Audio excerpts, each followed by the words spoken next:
आपको बता दें, साउथ चाइना सी में चीन की सैन्य हलचल तेज है।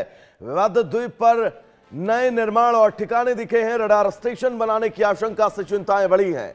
ताइवान और क्षेत्रीय सुरक्षा पर फिर खतरा मंडराया है। तो साउथ चाइना सी में चीन एक बार फिर अपने सैन्य विस्तार को लेकर चर्चा में है। राइटर्स द्वारा देखी गई सैटेलाइट तस्वीरों में विवादित पैरासेल द्वीप समूह के यांगोंग द्वीप पर नए निर्माण कार्य दिखाए गए। सुरक्षा विशेषज्ञों का मानना है कि यह ढांचा भविष्य में अर्ली वार्निंग रडार स्टेशन का रूप ले सकता है, जो पास स्थित एंटीलोप रीफ पर विकसित हो रहे बड़े सैन्य ठिकाने को समर्थन देगा। चीन इसे नागरिक सुविधाओं से जुड़ा प्रोजेक्ट बता रहा है, लेकिन क्षेत्रीय विशेषज्ञ इसे सैन्य मौजूदगी मजबूत करने की रणनीति मान रहे हैं। इससे साउथ चाइना सी में तनाव और बढ़ने की आशंका है।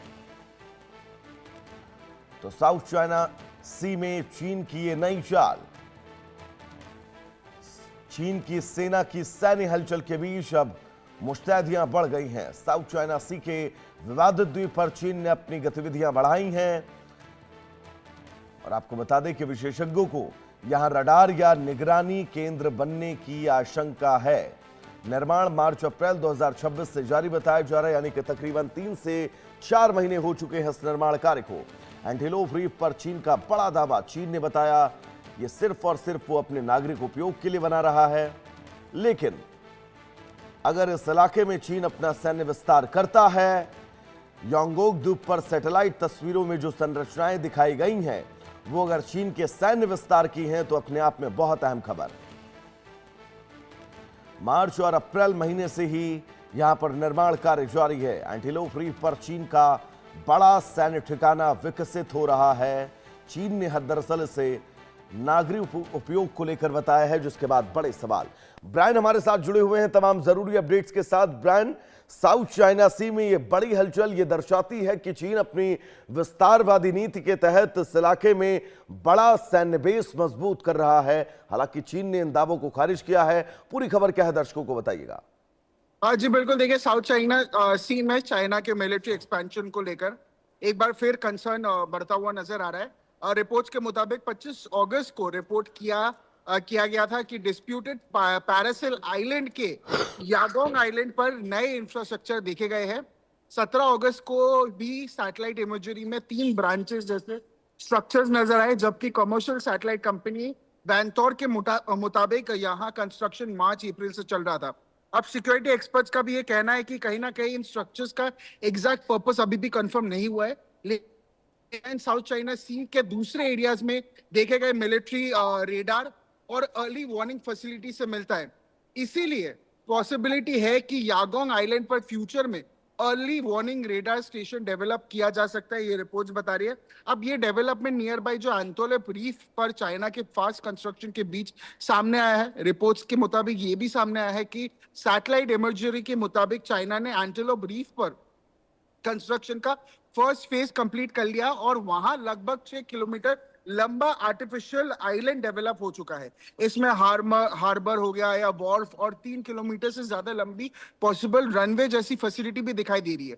अब एनालिस्ट का कहीं ना कहीं मानना है कि यागोंग आइलैंड का पॉसिबल रेडार फैसिलिटी एंटीलोप जो रीफ के फ्यूचर इंस्टॉलेशंस को सर्वेलेंस और अर्ली वार्निंग सपोर्ट दे सकता है। अब चाइना ने किसी भी न्यू मिलिट्री बेस का कंस्ट्रक्शन को ऑफिशियली, जैसे आपने बताया, एक्सेप्ट नहीं किया है, पर चाइनीज स्टेट मीडिया का कहना है और चाइनीज सोर्सेज या रिपोर्ट्स का कहना है कि एंटीलोप रीफ पर facilities, weather forecasting, fisheries protection और साइंटिफिक रिसर्च जैसे सिविलियन पर्पसेस के लिए है। इसके अलावा पैरासेल आइलैंड को भी लेकर चाइना, वियतनाम और दूसरे जो रीजनल क्लेमेंट्स है उनके बीच में भी पहले से ही बहुत ज्यादा डिस्प्यूट था। अब साउथ चाइना सी से ये एरिया ग्लोबल ट्रेड के लिए बहुत ज्यादा स्ट्रेटेजिकली इंपॉर्टेंट है। एक्सपर्ट्स का कहना है कि यागोंग और एंटीलोप रीफ पर कंटिन्यूड कंस्ट्रक्शन से साउथ चाइना सी में चाइना की सर्विलेंस और मिलिट्री प्रेजेंस को और ज्यादा स्ट्रॉन्ग कर सकती है। इसका इम्पैक्ट भी ताइवान के अराउंड किसी फ्यूचर सिचुएशन के साथ साथ वियतनाम हो गया, फिलीपींस हो गया या अदर रीजनल कंट्रीज की सिक्योरिटी प्लानिंग पर भी पड़ सकता है। हाउएवर ये भी एक सामने आ रहा है, ये भी रिपोर्ट सामने आ रहा है कि एक्सपर्ट्स ने ये कॉशन जताया है कि यागोंग आइलैंड के नए स्ट्रक्चर्स को भी ऑफिशियली मिलिट्री रेडार स्टेशन कहना बहुत ज्यादा प्रीमेच्योर होगा। जी और ब्रांड बहुत महत्वपूर्ण है क्योंकि एक तरफ आप याद करिए अरुणाचल की उन तमाम सीमावर्ती इलाकों में जहां पर चीन लगातार अपनी इंफ्रास्ट्रक्चर जो है वो बिल्डअप कर रहा है, जिसको लेकर नाग कम्युनिटी ने बाकायदा सरकार को रिटर्न में एक एप्लीकेशन दिया है और ये कहा कि चीन अपने क्षेत्र में जो है वो दखल देकर अपनी इंफ्रास्ट्रक्चर को मजबूत बना रहा है। हालांकि सरकार ने इस दिशा में कोई स्पष्टीकरण नहीं दिया है और सरकार का बिल्कुल साफ कहना है कि चीन ने ऐसा अब तक कोई कब्जा नहीं किया है। लेकिन इन खबरों के बीच ये मानकर चला जाए कि चीन जिस विस्तारवादी नीति के लिए जाना जाता है वो अपनी नीति की तरफ आगे बढ़ रहा है इन दो खबरों के जरिए। जी बिल्कुल, देखिए अब अगर आपने जैसे बताया अरुणाचल का आपने पॉइंट जिक्र किया है, ऑब्वियसली चाइना का जो एक्टिविटी का इम्पैक्ट है वो सिर्फ साउथ चाइना सी तक लिमिटेड नहीं है। इंडिया के लिए भी चाहे हम अरुणाचल प्रदेश चाहे एलएसी की बात करें, वहाँ चाइनीज इंफ्रास्ट्रक्चर बॉर्डर एक्टिविटी एक मेजर कंसर्न रहा है। इसके वजह से कल अजीत डोभाल भी वहाँ चाइना में गए थे, वांग यी से उन्होंने मुलाकात की थी। अगस्त में भी अरुणाचल के ताकसिंग सेक्टर के पास इंडियन और चाइनीज ट्रूप्स का एक फेस ऑफ देखने को मिला था।